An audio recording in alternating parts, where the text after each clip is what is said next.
Hi, it's Neil Sean here on Your Entertainment News. I'm thrilled today to be joined by one of my favourite comedy legends, the one and only Mr. Jeffrey Holland. Remember, it's Heidi High. Remember, Jeff? I do indeed. If you miss it, you'll miss out. Don't miss Jeff today on Your Entertainment News.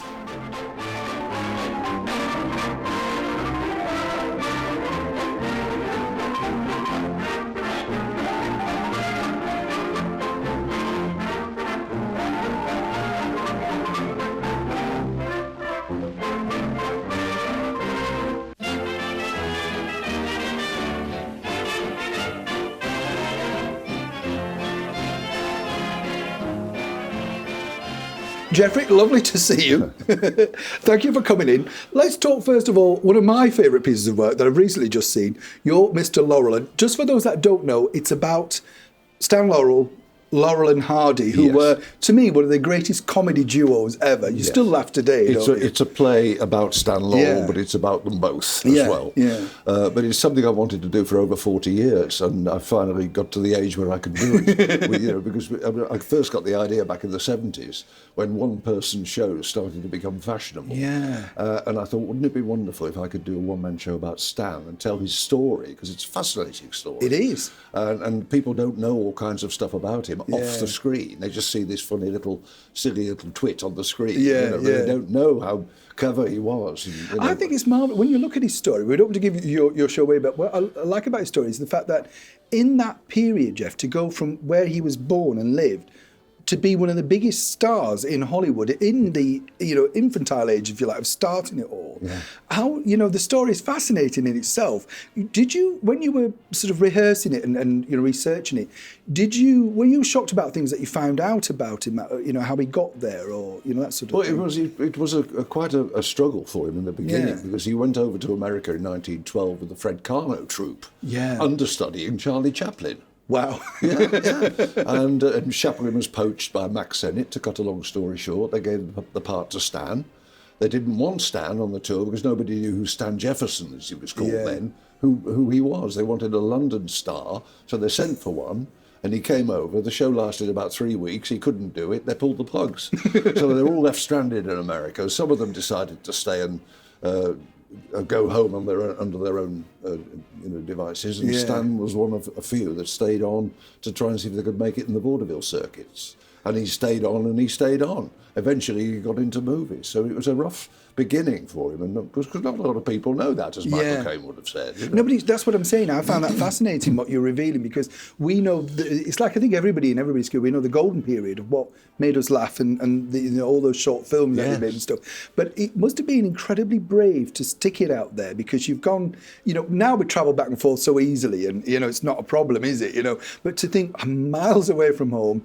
It's going to take me weeks to get home if I want to go home, and where's the money? Yeah. And then, so he must have had a great tenacity to stick it out. Yes. I think that was that's what came over from your piece. I thought he had an inner strength. He did. He was very strong. He really was determined to make it eventually, some way or other, in the movies. Yeah. I mean, at one point he gave up performing. I mean, he just became a director and writer. He was directing films from behind the cameras. And that's when he first met Oliver Hardy at that time. Yeah. And then quite by accident, they got together on screen, and then somebody saw them together and thought, let's make some Laurel and Hardy films, put them together, because they worked so well together, because they were so different. So it's amazing, isn't it, the person who put them, I find that fascinating, because it's like all great double acts, it's not always naturally a connection. It's like somebody says, let's put you two together, like the two Ronnies or something. What I mean? Let's put you together and see what works, and then it takes it off.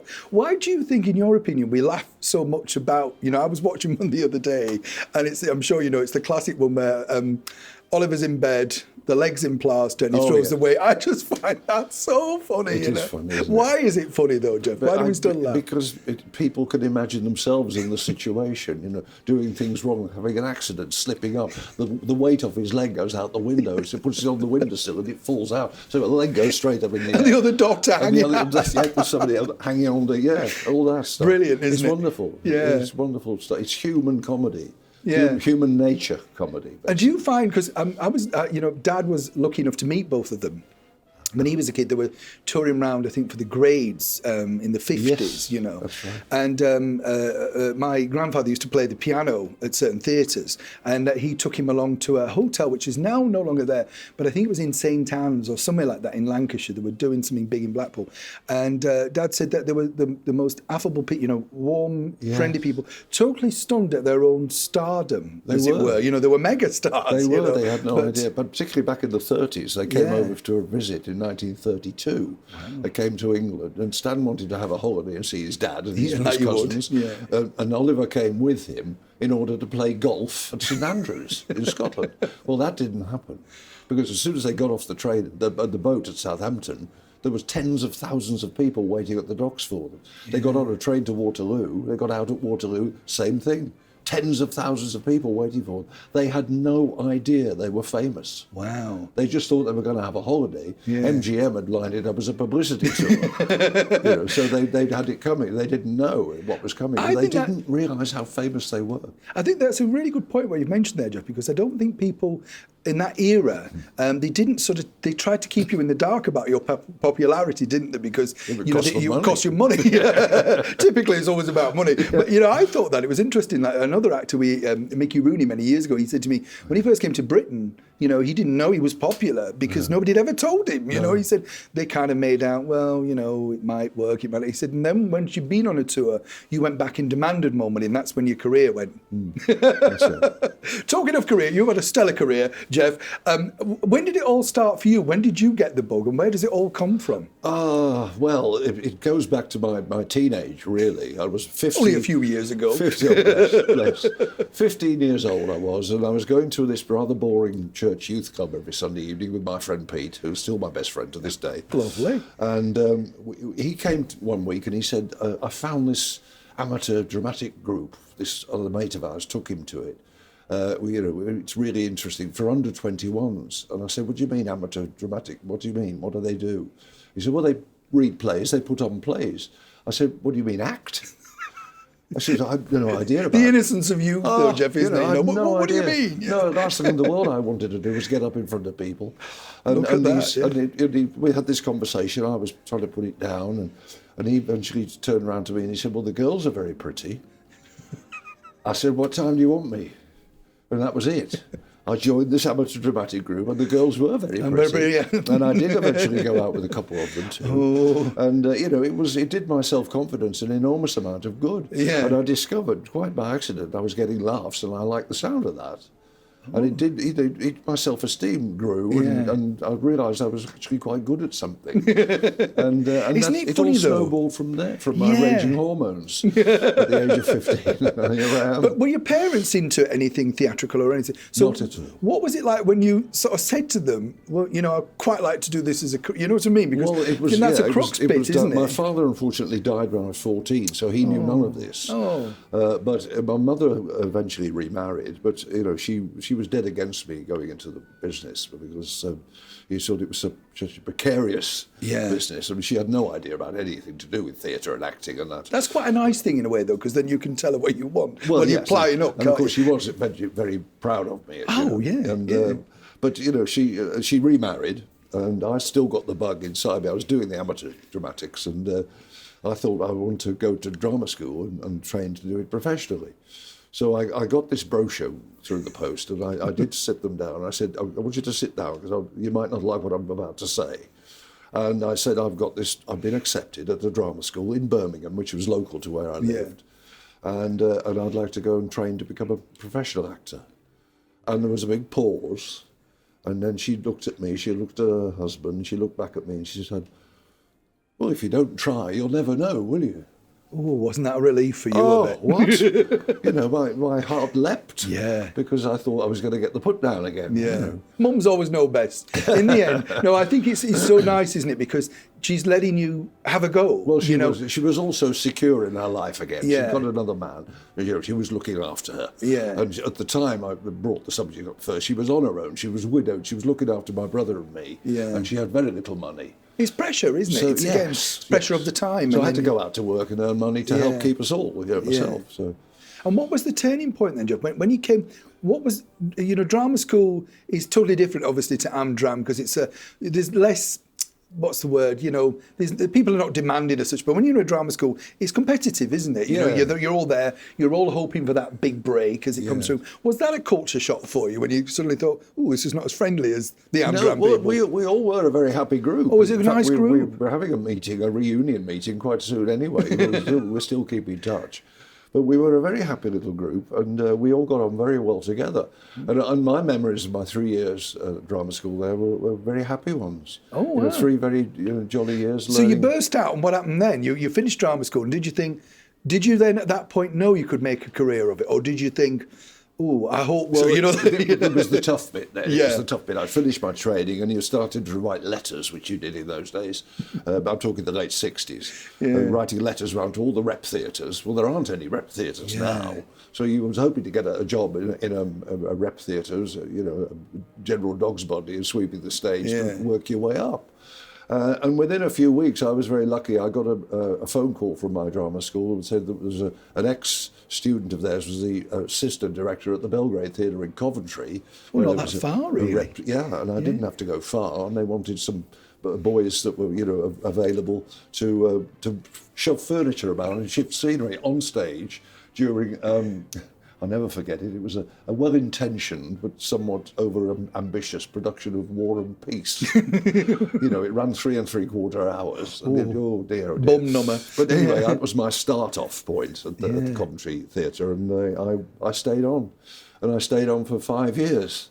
I learnt my trade, and I graduated from furniture mover to leading character actor by the time I eventually left. I think repertory theatre, gets a bad name because, Dad always talked about this company called the Harry Hansen Players that, used to tour around. And he said they were terribly proper, But the thing is, when you look at, people now on TV, you can see people who have gone through that, people like yourself who've had generations of success, if you like. And when I feel sorry for these younger people now because they're put in a leading role, but they're not always sure. You can see the actor with the other person acting them out, even if it's a smaller part. You think, I think rep, to me, it's a shame it doesn't exist as such as now. It is, because it gave you training, it gave you extra training, and you were able to do what I thought of my job as an apprenticeship. Yeah. I got my knees brown, I learned my trade. Yeah. And I really did. I learned from the other actors I was working with, the more experienced ones. And you pick things up along the way, and it's all down to experience. When you were doing the plays, is it true, Jeff, that you'd be doing one play but learning another? Yes. I mean, you've got to talk me through that, because I'd be bad enough learning one play. I was lucky in a sense that I didn't do weekly rep. Weekly rep must have been a nightmare. Yes. No, I did 3 weekly rep. So every play we did for 3 weeks. So you had a 3-week rehearsal period. And then you played for 3 weeks, so you were rehearsing the next play during the time you were playing.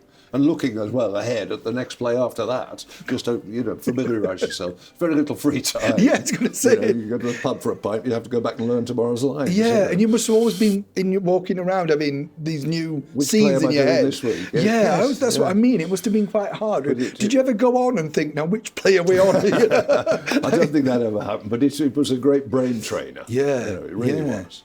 So tell me, what was your break? What was your first sort of break that you considered that after doing your rep and getting in? Because you've had, I know a lot of people never like to say, but you've had a very successful career. But what was the break that you thought, this is not bad, I've got into this now? Well, it was the high break, I guess, when you see my work with David Croft and Jimmy Perry started. Lovely people. I loved them. Yeah. Well, it was way back in '75 when I was actually working at the Chichester Festival Theatre.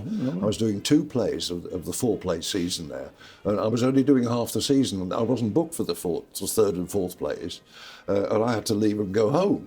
But there was 2 actors I was sharing a house with. We were getting on famously. They were staying on to do the other 2 plays. It just happened that I wasn't booked for those, and I was really getting somewhat depressed, shall we say, rather down. Yeah.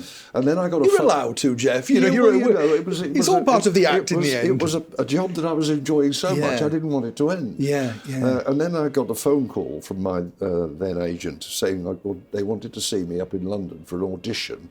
This was the same man who I'd worked with at Coventry, who was now staging the Dad's Army stage musical. Oh, yes. So Jimmy Perry and David Croft were in charge of it. He was staging it, and he called for me because he by then knew how useful I could be in a show like that, dressing up as all kinds of different people and doing different characters and running around getting changed. And that's exactly what I did. I went for the audition quite unwilling to be there. I had no idea what to do. I hadn't got anything prepared because I was in such a bad mood because having to leave Chichester. I arrived, I was given a script to look at, and I thought, well, if they want me to sing a song, I'll sing Hang Out the Washing on the Siegfried line. You know, everybody knows that from the war, and somebody, or the pianist will know it, and, you know, I was looking at this, and I found a song, Yes, We Have No Bananas, one of all-time favourites, and it was sung by Walker. Private Walker, the Spiff character. Yeah, I used to love him. It was a parody on Yes, We Have No Bananas, but I've got Knicker Elastic, it's fantastic, and all those things that, you know, he got inside of a big coat, you know, the black market game. And I thought, well, if they want me to sing, I'll sing that. And I went in and I read a couple of scenes with the company manager. He was so bad, he made me look good, you know. And then I said, well, you know, what about a song? And I said, well, I found this. And they said, well, do you mind if I sing it with the book in my hand? And, you know, they said, no, go ahead. And I did. I sang it. The pianist knew it. I sang this Yes, We Have No Bananas, and went down a storm. They were falling about laughing. Jimmy Perry and David Croft, they were laughing. And I thought, well, that went down well. And I said to them, you like that, didn't you? I was getting cheeky by now. I said, you like that? They said, yes. I said, but you wrote it. And they said, yeah, well, we've never heard it. Oh, we wrote it down, we wrote the words down, we gave it to the typist who typed it up for the script, put it in a drawer. We've never seen it since. And they thought it was wonderful. I got the job. Wow. I got the job, and I did 6 months with the company in the Shaftesbury Theatre in London's West End. And was that your first time in the West End? Yes. You see, I love the way you actors are so. That just to be in the West End when you're young. What was that like? Walking to the theatre and seeing the your name and the lights and everything. It must have been beautiful. My name on the bottom of the poster. But you're there though. I was there. Yeah, it doesn't matter. Wonderful. One up from the print, Fantastic. But you're there. Yeah, that's fantastic. It was. But I did 6 months at the Shaftesbury, and because I understudied, they asked me to understudy Private Pike and Private Walker. Oh, yes. Now, James Beck had already died, so there was another actor playing Walker in the show, but he didn't do the tour. We went on to tour it around the country, and this guy didn't want to do the tour, so as I'd understudied it would save time because I knew the words. Yeah. They asked me if I'd step in and play Private Walker on the tour. It's all about luck, isn't it? Yeah. So there am I, at 29 years old, with my rifle at the ready, when the curtain went up that night in Nottingham, the first night of the tour. I'm standing there with Captain Mannering and all the members of the platoon, and me as Private Walker with tears rolling down my face, and tears of pride. Yeah. It was a marvellous moment for me. And playing Walker as I did in that show led on to me getting known by Jimmy and David quite well, and we did. They knew what I was capable of, and it resulted in me guesting on a couple of 8.5 Hot Mums. Oh, I used to love that. One or two little brilliant, things, wasn't it? A couple so of fun. customer jobs in Are You Being Served for David as well. And then even one of the very last episodes of Dad's Army in the final series, they asked me to come in and play an army truck driver. So I have a very small role in one of the final series. But isn't it lovely to be associated, in any form with such legendary, still loved comedies today? I mean, absolutely. I find like It Ain't Half Hot Man. I remember that as when I was at, I don't know if this is really, but when I was at school, everybody talked about that the day after. It was just that funny. Everybody sat around and watched it because all of them were a bit stupid in a way, weren't they? The two colonels and all of that. That's They were brilliant. They were all based on people that Jimmy and David knew about. You see, they wrote about what they knew. Jimmy was Private Pike in the Home Guard in Watford in 1942 or whatever it was. He was the 15-year-old raw recruit. He was called up eventually when he turned 18, and he went overseas, and he actually went to Burma and ran a concert party in the jungle in Burma. Again, based on experience. David was in the army and served in Burma over there, so they knew all about that stuff. So they wrote about it. They wrote about Dad's Army because they knew about the Home Guard. They wrote about the concert party in the jungle, And then when we came to Heidi High, I got myself well under the table by then, and they wrote Spike with me in mind, which was wonderful for me. And then because they both worked at the holiday camps too. Yeah. Jimmy was my character, Spike. He used to go and be a comic during his summer holidays from Rada when he was training. David used to put plays on in the theatres when they used to produce plays there, for the campus entertainment. And so they knew all these characters. Yeah. And they based everything they ever wrote on people that they knew. There was a Punch and Judy man who hated children. I know, I did brilliant though. And there was a crooked jockey who was like riding instructor. He got the sack from the jockey club for pulling a race. There was the sad old ballroom dancing champions who hadn't won a cup since 1943. I loved them though, didn't you? I thought Barry Howard's face was beautifully picturesque. They were just so well. I think that's the thing about the Perry Croft things. They were also beautifully cast, and you all stood out. You all had starring moments, which were great that you remembered. I mean, you got chucked in the pool. I did get chucked in the pool quite a bit. Sorry, Jeff. Yes, I did. You got pulled. Yeah. Were you prepared for that? I never enjoyed it very much. Yeah, because it was cold when you're filming it. It's not warm. It was always cold, because it was September, October when we were there. We moved in after the summer season finished at the holiday camp, so we were there at the back end of the year. We used to get the sunshine. We used to call it Croft weather. Yeah. Because he was always very good, very lucky with his weather. I think he had a hotline upstairs. He used to book the sunshine. But and when we used to do the pool sequences, but I always used to be given a wetsuit to wear underneath the costume, whatever they chucked me in, because that water was cold. I was going to say, it was not a heated outdoor pool. It was a very primitive old swimming pool. And one particular occasion, they dressed me up as Miss Maplin. The beauty queen with Spike's comic idea. And of course I couldn't wear a wetsuit with that. Yeah. So there I was with fishnet tights and high heel shoes, a long blonde wig and balloons down the front of my bathing cosy, and in I go. And it was very cold. It was the middle of October by the time we got round to filming that, because it was delayed for technical reasons. We couldn't do it. So by the time I went in the water, it really was Arctic, and my legs started to get numb, and I started to lose all feeling. I'm not a strong swimmer. And it's frightening, isn't it? Because the comedy person in you thinks, keep going, it's getting laughs. Well, I did as much of that as I could, and I was treading water because I'm not a good swimmer.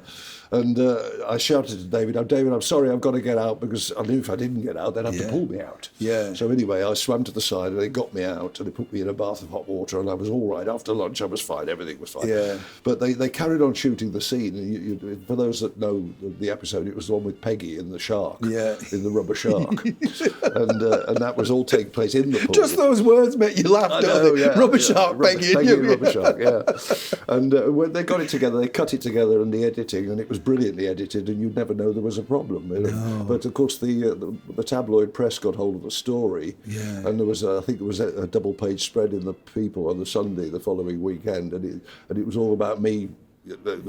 Getting cold, all publicity is good publicity. The day I nearly Heidi died. It's so cruel, isn't it, when you look at it and you think, well, let me quickly take you back to when you say you guested in these like Hot and Dad's Army and stuff. Did you realise, that because you're young at this point, but did you realise what iconic things they were, because even then, Dad's Army it's a massive success to this day. But at that point, it's still in our normal every year series, isn't it? You know what I mean? That's right. You came around, but when you got there, did you think, well, this is something? Well, it was when I got the stage show job. It was my favourite television comedy at the time. I don't think I sort of realised quite how great it was to be involved with That's what I mean. You're too young to appreciate it, aren't you? You go, But now, looking back from now, I look back at the times I spent in all that sitcom period. I'm really very, very proud to have been part of that great classic British sitcom era. All the stuff that shows. And what were the people like? What was I met? I've forgotten. It's terrible now, but I met John LeMessurier very briefly.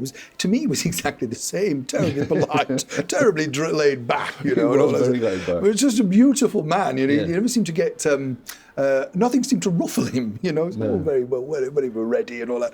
And I always thought, the people that were in it, I think they were so lucky to be in it themselves. But when you look at some of them, they'd had stellar careers previous to that. When you look at the Fraser, who'd been in all those great John films. He was a great film actor. Yeah, brilliant, actor. And the guy, Godfrey, who'd had all that success in the West End. As a writer. Brilliantly, but it's only, again, when we get to our age, we start to look and think, wow, they've done everything, And right. I think that was the same with Punch and Judy man, Leslie Dwyer. He did so many films. So many films over the years. It must have been lovely to talk to them, wartime movies. He got some amazing stories, Leslie. He got some fabulous stories to tell. I can imagine, I took him home once with me because I lived in Hertfordshire then, and he came home to stay with us one weekend. He lived in North Wales and he used to have to stay in London. Yeah. So we took him home and he stayed the weekend with us. And I took him to a pub in the village for a drink one evening, and he remembered filming a sequence on the village green in this very village back in the 1930s. And I took him into the pub and we said hello to the manager, and he said, "Oh, there's a fellow with a big moustache used to run this pub. Do you know him?"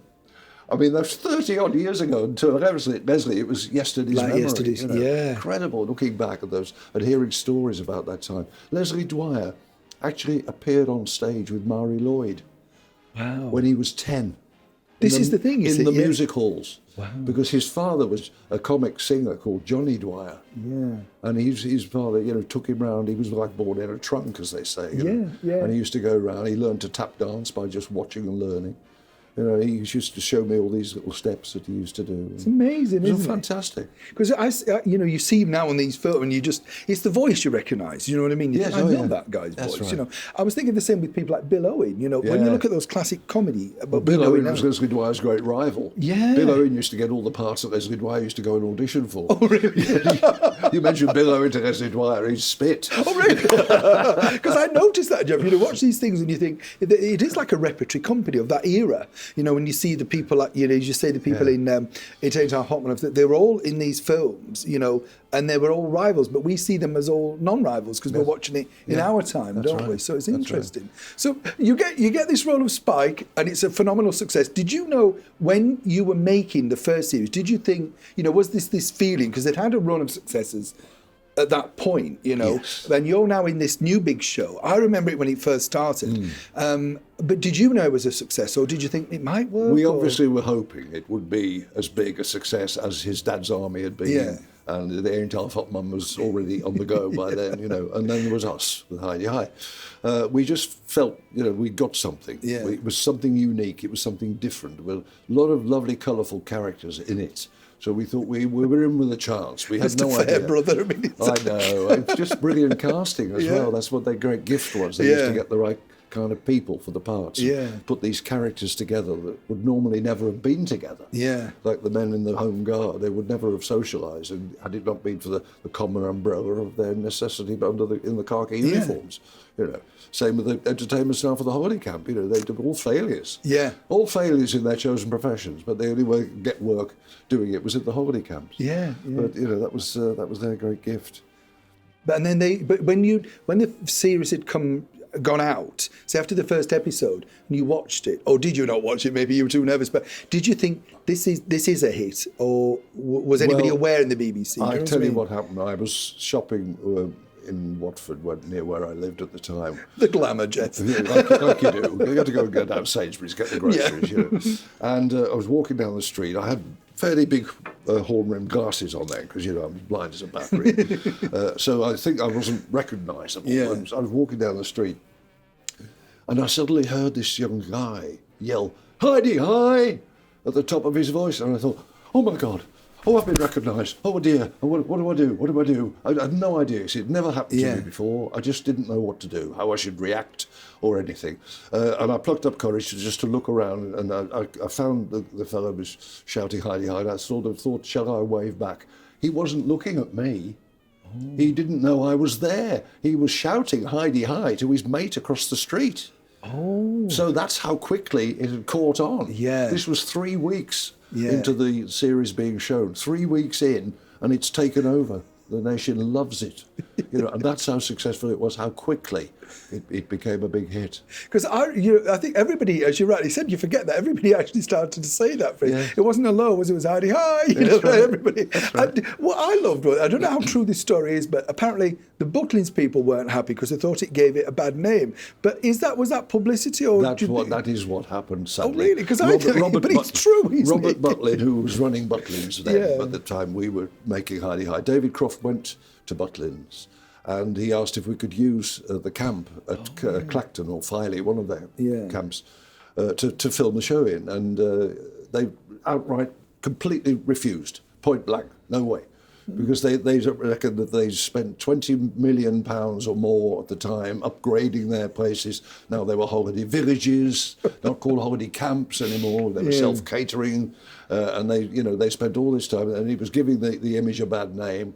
They missed the point completely. Yeah. They It's were talking nostalgia, about isn't it? the current day. We set the show in 1959. Yeah. Just after the war, when everybody was used to queuing for everything, and still, it was a period piece. Yeah. It wasn't, taking the mickey out of what was going on now in the current era. So we could have been Butlin's best friends. And it would have probably worked in their favour, because where did you film it really? Where was it? Because it was somewhere in Somerset. We filmed it at one of Warner's old holiday camps at Dovercourt, just outside Harwich, in Essex, where the sea is brown, And this was a working holiday camp. And we moved in and dressed it up, made it look good. It seems like an open prison. But it didn't look too hot on the set, did it? It had been, in its early days, an Italian prisoner of war internment camp during the early years of the war. And they'd added a few more chalets and turned it into a holiday camp after the war.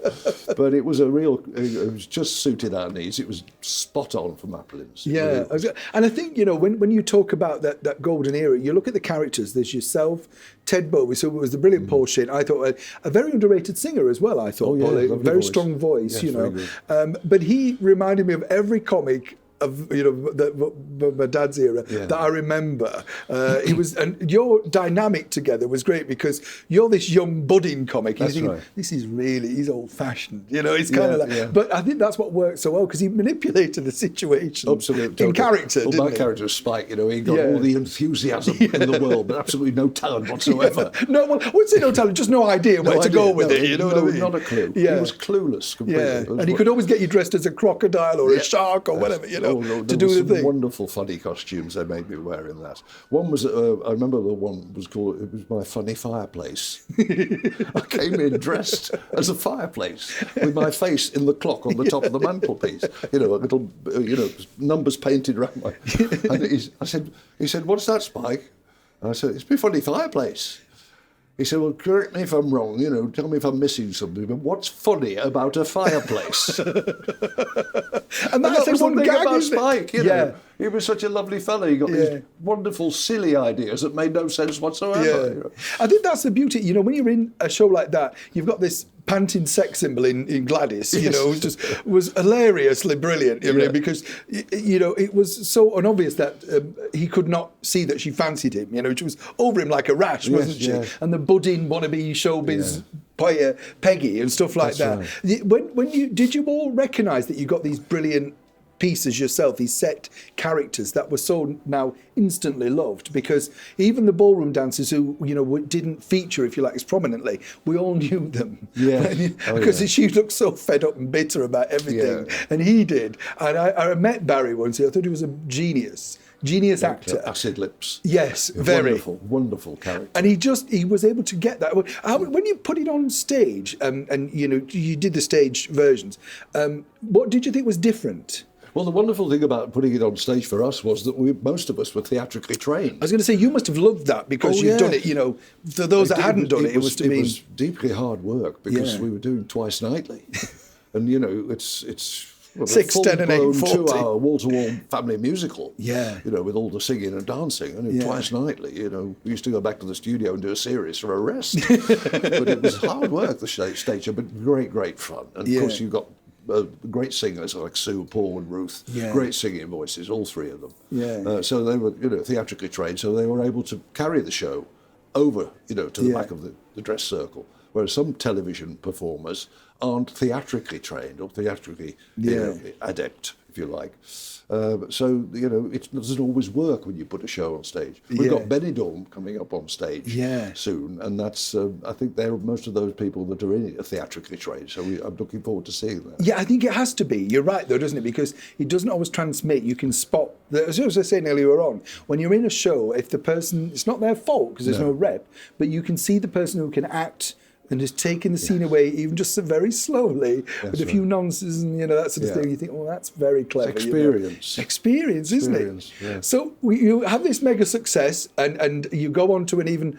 bigger success, which I love. Now, explain to those that may be watching, who's Dr. Beeching and why was it about Dr. Beeching? You know, because I know what it's about, but for those that maybe don't, what was it about? Oh, Dr. Beeching was, the title obviously was a parody on Oh, Mr. Porter, Yes. famous song and a famous title of a film that Will Hay made back in the 30s. But we set this railway programme in the early 60s at the time when Dr. Beeching was the Minister of Transport Special Railway officer, if you like, and he was notoriously famous for cutting branch lines all over the country, closing stations that weren't making money, you know, little village branch lines. And it was horrendous, really, though, wasn't it? I mean, we find the show's great, but what he did was cut lifelines out. It was horrendous. Holiday He people, put a lot of people out of work. Yeah. The irony of it is that the station we used was in Arley on the Severn Valley Railway line up near Kidderminster and in the Midlands, and that was a branch line that he shut down. Gosh. And it was taken over privately, and it's now runs the Severn Valley Railway, a privately run steam railway company. And that's the irony of it, but they brought it back to life and made a TV series about him. That's surreal, actually, isn't it? When you think that it goes full circle, and then you know he's now become famous for that. It's right. incredible. When you went into that part again, did you because the Croft people, they were very clever. Jimmy and David, they picked people and moved them into different series. So you didn't get the whole cast. You got people that they thought this suits this and this suits this, and that sort of thing. Well, we were very lucky, Paul and Sue and myself, because they moved us from Heidi High straight into You Rang Me Lord. I love that as well, I've got to be honest. I thought that was so funny. That was my favourite. Yeah, very, of all very those funny. shows, it was my favourite. It was David's favourite. Yeah. He used to say it was the cherry on his cake. Yeah, oh, lovely. He loved it. He really did love doing it. And then, of course, we went on to do Beeching, the three of us. Yeah. They used to call us the TV A-team, the comedy A-team that we were by then. But, again, I forgot where I was going. There's an edit point for you. No, I know what you mean, because You Rang My Lord, what was that idea based on? Where did he get that idea? Because had he been in service or something? Or Jimmy's grandfather was in service as a butler. So again, it comes from what they know, isn't it? It comes from based on what they've grown up with. But he originally they wanted to do this period comedy based on Upstairs, Downstairs, if you like. That's how it started out. It became its own identity eventually, but that was the original idea, was to base it on Upstairs, Downstairs with laughs. Yeah. And that's how it happened. It was originally their intention to set it in the 30s, during the abdication years. Around that period. Yeah. But then Mary Husband, who was our costume designer, great experience going all the way back to Dad's Army with David, she said, why don't you set it in the 20s? Because it will make such a difference for the ladies' costumes. It made the ladies' costumes could be a little flapperier. Yeah, glamorous. So glamorous and colourful, and wonderful. And my goodness, they were. Yeah. They really were. She had a ball dressing the ladies in the show. The men were all stiff collars and, Yeah, I remember that really tight I used to go home things with backache at the end of the shooting day when I'd been standing upright for all that time. But it was a wonderful programme. And then when that took off, it's interesting, isn't it? Because it must have seemed, for you, particularly being in them, that whatever they did turned to gold. Do you know what I mean? It was like show after show. It would be unheard of now for one person to have, or two people, should I say, to have that control over so much comedy on Britain's #1 channel, if you like. You think about it like that. Perry and Croft, they were powerful writers. They got turn up stuff. But David, being the producer as well, he got a little bit of stick to wield, if you like, inside the BBC at the time. They did You Rang My Lord for 4 series. Yeah, but it's a mega success in today's terms. It's a 50-minute programme. Yeah. 50 minutes, and that's unheard of. I think Fools and Horses joined us in that time period. But 50 minutes was a lot of comedy to get through. Yeah. And then when Dr. Beeching came up a few years later, Richard Spenlove, who was a broadcaster and still is a broadcaster to this day, a radio man from Cambridge, he brought the idea to David and Jimmy, because he had been a station master in his youth during that time. In fact, he was the youngest station master in the country. He was 23 years old at the time. So he brought the idea of Dr. Beeching to David and Jimmy. They looked at it and said, yes, they'll do a pilot, and it was a good idea. But Jimmy decided, because he knew nothing about the railways at all, and he didn't particularly want write about something he didn't know about. Yeah. He pulled out. So David took Richard Spendlove with him as co-writer. So although Richard came up with the ideas, it was more of a team effort. I'd been so frightened, wouldn't you, if I was Richard, to go, because it's an idea, you never think you're going to write it. Yeah. It was a series that was sadly mismanaged. Yeah. The BBC manhandled it rather badly, and after 2 series, it was axed. But I think it stood the test of time, Jeff, because when you watch it back now, it makes me laugh, you know what I mean? So I enjoy it. We could have got so much more mileage out of it if we persisted. I thought there was a film in that.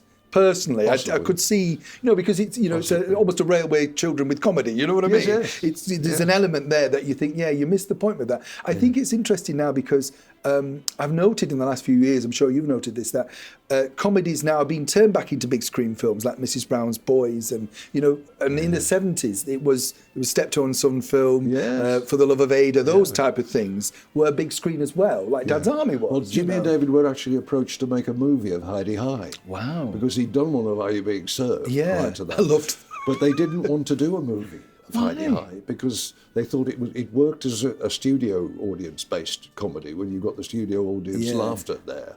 Particularly with a 90-minute movie, they said we'll have used up as much material as we could use in a whole TV series just for one movie, and they didn't want to do that because they were limited by the comedy ideas that they could come up with. Yeah. And one of the ideas they actually made up, it wasn't a real comedy wheeze, was that the competition was called That's Your Bum. There was a whole row of portholes with curtains, and then suddenly these bums would come out. It's so funny. I mean, it's just beggars description, really. But I'm sure it's a funny idea. I bet truthfully, Jeff, I bet it did happen somewhere. They will have remembered that because I think that's the funny thing about holiday camps. I personally have stayed in one, but Dad and Mum had appeared in certain ones, and I always found it a little bit a bit like war camp, really, whatever you want, because they didn't want you to go out. That was the thing, if you were kind of in there for the duration. Machine guns on the towers, searchlights. Because I thought, well, why can't we go down to because obviously there's a beach and the sea, but they didn't like that. They wanted you in the building, and I thought, oh, how strange as a kid, but it works for some people, it wasn't my cup of tea. So now, you've become a successful actor. Did you enjoy it all that came your way? Because I mean, when you started out as 15 in Amdram, you never would have thought, what was your dream? I don't really know that I had a dream. I just wanted to be a professional actor and work as much as I could. It's still the case today. I've got a track record now. Yeah, I've celebrated 50 years in the business this year. Wow. Do you wonder where that's gone, Jeff? Do you think, where did it all go? Yeah. But I joined Equity 50 years ago, and here I am today with a wonderful track record. Yeah. And going on with my one-man show, Mr. Laurel, and whatever else people say to me, you got any more ambitions, any other parts you'd like to play? I said, no, the one I did want to play, I'm now doing. I'm playing Stan Laurel in my show. But, my further ambition, if you like, for a career is to keep working, to go on for as long as they want me. Because when you're being a successful comedy actor as yourself, do you think it's hard as well for people to see you in serious roles? Because I could see you as a baddie, and I don't mean this cruelly, but you know what I mean? I think you'd be a great Bond baddie, actually. I wish other people would see me in those roles and give me a chance, because I'd love to play serious part. I think people who can do comedy have got brilliant timing, and I think that lends itself to so many other roles. When you get normally a straight actor, they can't do comedy. A lot of them can't switch, but a lot who do comedy, when you look at, say, people like Bradley Walsh, he's very clever, wonderful, because he knows where to just put the bits in, and I think that's quite clever. No, it's great. I do get the chance for it. It is quite rare, but I do occasionally get the opportunity to do a play, playing a part that I wouldn't normally be cast in. And I enjoy those very much. I get to stretch a few acting muscles I don't normally get to stretch. Yeah. So that when it does happen, it's really nice for that to happen. But it doesn't happen very often. I'd love to get back on the telly. Yeah. In a serious role, or something people wouldn't expect me to play. Yeah. Because you mentioned my name, and they still see that brown-haired boy in the holiday camp. you know, and as you can see, it's not brown anymore. You're still boyish, Jeff. Don't worry. No, but I know, that's exactly what I was saying. You know, it's difficult because we have so much affection for people like yourself who've been in these things that we've all grown up with, and I find it very strange that when you know people are casting, they cast the same people, and yet when you do appear in something, and you do these odd cameos, you think, oh, that's interesting, you know, because you bring a different audience, in my opinion. Do you see what I mean? It's right, like people then don't necessarily, because I was looking at your CV, which is extensive, but you'd worked with I loved Les Dennis, but you'd been in his comedy stuff.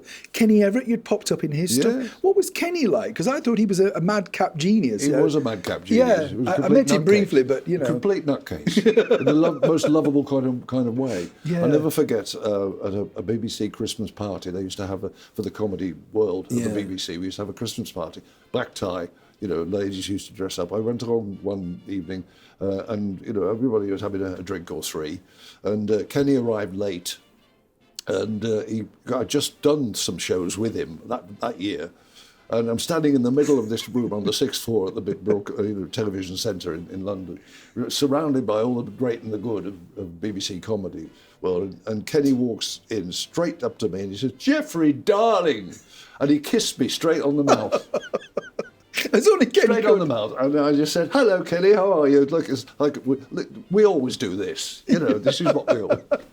But I felt the blood rush to my face. Yeah. I felt so embarrassed. I wasn't expecting it at all. It must be so. That's what I'm saying. You've been so fortunate to work with these people that we now love. You know, because at the time I remember being very young, and Kenny was seen as quite shocking in a way. You know, when you think of Cupid Stunt and all of those characters, which were very clever. The Frenchman. Yes, so funny. Yeah. But at the time, people were shocked. Yes, he was the Julian Clary of his day. He trod the ice very thin. Yes, and he went very close to the knuckle on a few occasions.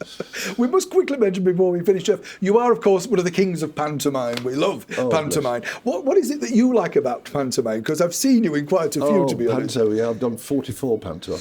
Not many then. Just been around the block a few times. Yes. What's your favourite out of all of them? Is there a particular one where you go, I like that one? Well, Aladdin, I think. It's the magic of Aladdin I like. We know Twanky's a lovely part to play. I've been playing the Dame for over 20 years, nearly 30 years now.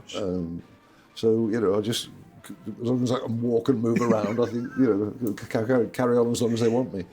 But it's the fun of pantomime. It's always the first time probably a child goes to the theatre to see a live show on the stage.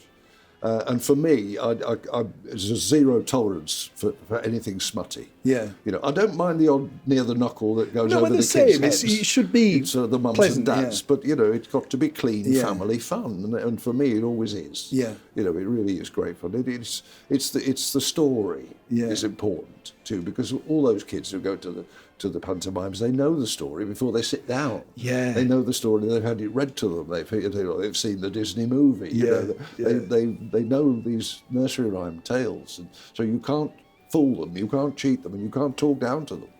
Well, I think the role, if you mentioned the Dame, I think it's pivotal to a lot of pantomimes, and it's not an easy role. People are think pantomime's easy, but people like yourself, it's a brilliant craft that you hone, because it kind of lynches on whether you get the laughs, the rest of it to stack up, because Cinders is pretty and sings, in my opinion, you know what I mean? And then you have maybe the robbers and that sort of thing. But, the Dame, when they come on, the Dame has to set up the scene for certainly topical comedy in the moment. They have to drop in those things. Yeah. And I think it's a very tough role, because if the kids don't warm to you very quickly, you're battling it through the rest of the, That's true. I find it very strange. It is a tough role, but it's the changing face of pantomime. Sadly, is that we no longer have, or there aren't many now, female principal boys. Oh yeah. Dick Whittington and Aladdin were usually played by beautiful young leggy ladies who could sing. Anita Harris, I remember. Yeah, absolutely. One of the greatest principal boys I ever worked with. Always slapping a thigh. Fantastic principal boy she was. Yeah. Amazing.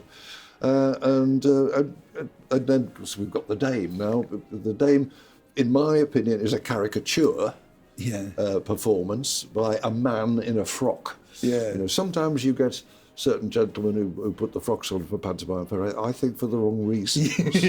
Dare I say more? No, I won't say any more. But I won't name names. But, you know, it's a bloke in a frock. It has to look like that. Arthur Askey, again, it sounds like a neighbour, but lovely to meet Arthur Askey. And he said, you know, I'm Arthur Askey in a dress. Yeah. Never forget that. Yes. You know what I mean? And I thought that's very true because I think, you know, as you rightly say, when they come on, you've got to have this, the kids have got to know it's a fella.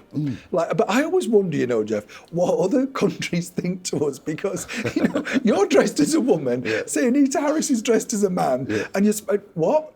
Flirting with Bill Pertwee or Nicholas Parsons, as I've had to in the past, you know. It's weird, isn't it? You know, like, I remember when Priscilla Presley came over and we went to interview her about, she totally did not understand what was going on. No.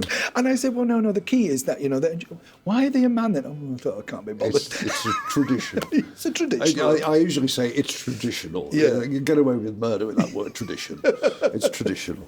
So, Jeff, finally, tell us, so you're still touring round with Mr. Laurel. Where can we see you? Going around for the rest of the year doing it? This year I'm going back to Edinburgh to do the Fringe Festival for the third time. What's it like there when you go there? Because you're known and it's really a place where you're hoping to be known. But what's the crowd like? They must love that. They love theatre. They love the theatre. There's so much going on. It's such a buzzy place to be. Yeah. I was terrified the first time I went there. Yeah, I would be. Because I'd never been to see anything up there. I'd never been to Edinburgh. I'd heard an awful lot about it, obviously, from people who had. I went up there with the show and I sold out.